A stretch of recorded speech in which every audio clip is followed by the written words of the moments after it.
Being a myth buster in this space, I think of the show Mythbusters. Were you inspired by them, what they do? I have to ask.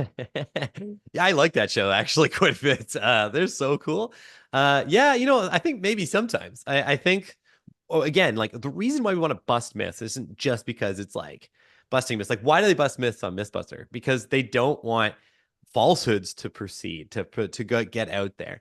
And I think that's really what it's about for me too, is that when you're a founder, you're going to be confronted with tons of decisions, and they can push you to make different kinds of they can push you socially to be in weird situations where you make decisions that aren't always in your best interest for your business. So, you think, well, somebody said, I remember like we had this happen where somebody said to us, oh, you don't have funding, so you're not really a startup, which was like crazy because we were obviously a startup.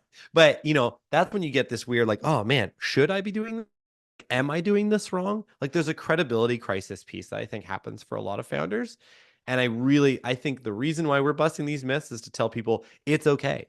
You don't need to do this. Your method of doing this is entirely valid and legit. So keep going, keep pushing, and you can be successful. It's not gentle parenting in a sense, but it's gentle, sort of like you're being a little more softer and understanding than maybe the average person. And I think as someone who started up this podcast 15 years ago, believe it or not, Oh, on wow. college radio, Yeah. I've been going hard for 15 years, but you're kind of teaching me slow down a little bit, just enjoy the process, right? Yeah, we've I've had the benefit of speaking to some pretty interesting people. Actually, I met this one guy. He's the co-founder of a company called Applyboard. It's worth $4 billion. It's like amazing.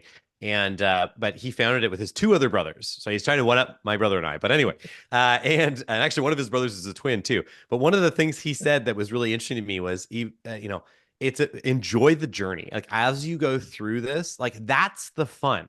And kind of being on the other side of this now, looking back, I miss those times. I miss the time I got to spend with my people. I miss the time I got to spend, in the business with customers, working on problems, feeling super productive every day. That's a tough feeling to lose. And I do think that focusing on the journey for anybody who's listening today, whatever you're doing, whatever you're pushing for, focus on the journey because a lot of the time that is most of the fun. Absolutely. I mean, we're going